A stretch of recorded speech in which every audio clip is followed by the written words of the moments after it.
Hello दोस्तों, उत्तराखंड की पाठशाला में आपका स्वागत है। उत्तराखंड की पाठशाला में आज लेकर आया हूँ उत्तराखंड करंट अफेयर्स सीरीज़ का भाग 1। यह सीरीज़ आगामी एग्ज़ाम तक चलेगी और इसमें उत्तराखंड से संबंधित करंट अफेयर्स पर बात होगी। इसका पहला भाग आज लेकर आया हूँ और बात करूँगा उत्तराखंड करंट अफेयर्स की। हमारा इस सीरीज़ का जो पहला भाग है उसका पहला प्रश्न है, मिस उत्तराखंड 2025 का खिताब किसने जीता? उत्तराखंड में जुलाई 2025 में मिस उत्तराखंड का कंपटीशन हुआ और उसका खिताब जीतने वाली जो हैं वो हैं ऑप्शन ए स्मृति रावत। स्मृति रावत पौड़ी गढ़वाल की हैं और उन्हें मिस उत्तराखंड 2025 के खिताब से नवाजा गया है।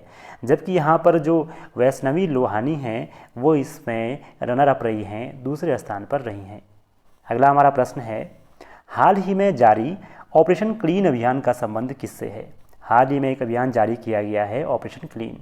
ऑपरेशन क्लीन अभियान का संबंध है नशीली दवाओं से। नशीली दवाओं पर रोक लगाने से या मादक जो दवाएं होती हैं उन पर नियंत्रण रखने से इसका संबंध है। और यह जो स्कीम है इसे चला रहा है स्वास्थ्य विभाग, और स्वास्थ्य विभाग इसे चला रहा है हेमंत सिंह नेगी के नेतृत्व में। और ये जो विभाग है ये काम करेगा मुख्य रूप से भारत और नेपाल की सीमा पर, अर्थात पिथौरागढ़, चंपावत और उधम सिंह नगर के क्षेत्रों में ये कार्य करेगा। और इसका कार्य होगा मादक दवाओं को सीमा पार से भारत आने से रोकना, ताकि नशामुक्त बना रहे देश या राज्य। अगला प्रश्न है, स्वच्छता सर्वेक्षण 2024-25 में राज्य की किस नगर पंचायत ने राज्य में प्रथम स्थान प्राप्त किया है?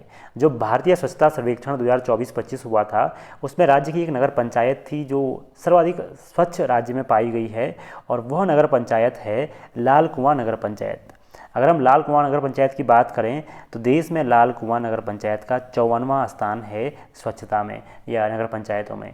और अगर हम बात करें लाल कुआं की तो लाल कुआं जाना जाता है कास्ट शिल्प या कास्ट कला के लिए, लकड़ी के शिल्प के लिए, और दूसरा पेपर मिल के लिए। प्रसिद्ध सेंचुरी पेपर मिल भी यहीं है और तराई का प्रवेश द्वार भी लाल कुआं कहलाता है। यह क्षेत्र नैनीताल में है। अगला प्रश्न है, उत्तराखंड द्वारा देश की पहली योग नीति कब लागू की गई? हमारा राज्य देश में योग नीति लागू करने वाला पहला राज्य बना है और उत्तराखंड ने यह नीति लागू की थी योग दिवस पर 21 जून 2025 को। मुख्यमंत्री पुष्कर सिंह धामी ने भराड़ीसैंण में योग नीति जारी की थी, जो देश की पहली योग नीति है। इस योग नीति के अंतर्गत हम ध्यान केंद्र को भी विकसित कर रहे हैं और इस नीति में हम 20 लाख की सब्सिडी भी अब आगे दे रहे हैं ध्यान केंद्र या इस तरह से जो योग से संबंधित जो इंफ्रास्ट्रक्चर है उसको मजबूत करने के लिए, और 50% सब्सिडी भी हम दे रहे हैं या सरकार दे रही है। अगला प्रश्न है, उत्तरकाशी के धराली में किस स्थिति को भारी त्रासदी आई? उत्तराखंड में 2025 में ही भारी त्रासदी अगस्त माह में देखने को मिली है। और उत्तरकाशी के किस जिले में ये कब धराली में ये थराली आई, तो ये आपदा आई? तो ये आपदा आई थी धराली में 5 अगस्त 2025 को। 5 अगस्त 2025 को धराली में इस तरह की आपदा का सामना करना पड़ा था। और वहाँ पर एक मंदिर था कल्प केदार मंदिर, जो बहुत समय बाद मलबे से मिला था, वो पुनः यहाँ पर नष्ट हो गया। अगला प्रश्न है, एम्स ऋषिकेश द्वारा शुरू की गई देश की पहली ड्रोन हेली एम्बुलेंस सेवा जो योजना है उसका नाम क्या है?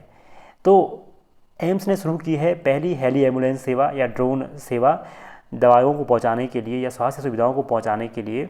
तो यह सेवा जिस नाम से शुरू हुई है उसका नाम है संजीवनी। संजीवनी नाम से शुरू हुई है। अगला प्रश्न है, राज्य की प्रथम महिला मुख्य सूचना आयुक्त रही हैं या कौन हैं जो प्रथम महिला मुख्य सूचना आयुक्त हैं या थी? तो इसका सही आंसर है ऑप्शन बी, राधा रतूड़ी। राधा रतूड़ी राज्य की पहली महिला मुख्य सचिव भी रही हैं और वर्तमान में वो पहली महिला मुख्य सूचना आयुक्त हैं हमारे राज्य की। अगला प्रश्न है, गणतंत्र दिवस 2025 में उत्तराखंड की झांकी का विषय क्या था? गणतंत्र दिवस 2025 की बात करें तो हमारे राज्य की जो इसमें झांकी थी वह थी ऑप्शन ए, सांस्कृतिक विरासत एवं साहसिक खेल। इसमें बहुत सारी चीज़ें सम्मिलित रूप से थी और देश की सभी झांकियों में इसे तीसरा स्थान प्राप्त हुआ था। अगला प्रश्न है, छठे राज्य वित्त आयोग के अध्यक्ष कौन हैं? किन्हें छठा राज्य वित्त आयोग का गठन, मतलब अब जो छठा राज्य वित्त आयोग गठित हुआ है उसके अध्यक्ष किसे बनाया गया है? तो इसका सही आंसर है एन रविशंकर इसके अध्यक्ष हैं।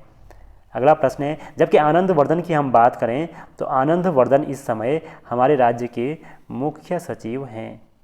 अगला प्रश्न है, भारत का प्रथम जिला जिसने अपना वायरलेस नेटवर्क स्थापित किया है, तो रुद्रप्रयाग वो जिला है जिसने अपना स्वतंत्र वायरलेस नेटवर्क स्थापित किया है ताकि आपदा के समय भी सूचना का बहुत ज़्यादा विस्तार रहे और सूचनाएं जल्दी से एक स्थान से दूसरे स्थान पर पहुँचें। तो वायरलेस नेटवर्क अपना स्थापित किया है और भारत का पहला ये जिला है रुद्रप्रयाग। अगला प्रश्न है, राज्य ने किस वर्ष मेगा औद्योगिक एवं निवेश नीति लागू की है? राज्य ने पूंजी निवेश को बढ़ाने के लिए और निवेशकों को सब्सिडी देते हुए और स्थानीय लोगों को रोजगार के अवसर देने के लिए इस औद्योगिक एवं निवेश नीति को लागू किया है और यह किया है वर्ष 2025 में 5 वर्षों के लिए और 2030 तक ये नीति काम करेगी। अगला प्रश्न है, वर्ष 2025-26 हेतु राज्य के बजट का आकार क्या है?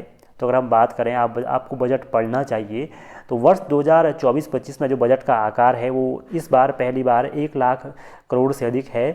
तो यहाँ देखिए 1,01,175 करोड़ यह आकार इसका है। अगला प्रश्न है, राज्य में स्पिरिचुअल इकोनॉमी जोन की स्थापना किस नीति के अंतर्गत होगी? अगर हम राज्य की बात करें तो राज्य में स्पिरिचुअल इकोनॉमी जोन जो बनाया जाएगा वह बनाए जाएंगे योग नीति 2025 के अंतर्गत। योग नीति में कहा गया है कि राज्य में कई स्थानों पर ध्यान केंद्र विकसित किए जाएंगे और ऐसे स्थान जैसे जागेश्वर, मुक्तेश्वर, ब्यास घाटी, टिहरी झील, कई जैसे स्थान हैं वहाँ पर ये विकसित किए जाएंगे। अगला प्रश्न है, नमो बजट में ओ वर्ण का अर्थ क्या है? इस बार के बजट को नमो नाम दिया गया है और इसमें एक शब्द है ओ, यह एक वर्ण है ओ। नमो बजट में ओ का अर्थ है ओजस्वी मानव संसाधन। यहाँ पर ओजस्वी मानव संसाधन का अर्थ ओ वर्ण से है। एन का अर्थ है नवाचार, ए का अर्थ है आत्मनिर्भर उत्तराखंड और एम का अर्थ है महान विरासत। तो ये थे हमारे आज के कुछ प्रश्न। आगे इन पर बात करेंगे और इनको आगे बढ़ाएंगे, इस श्रृंखला को आगे बढ़ाएंगे। जुड़े रहिए। धन्यवाद।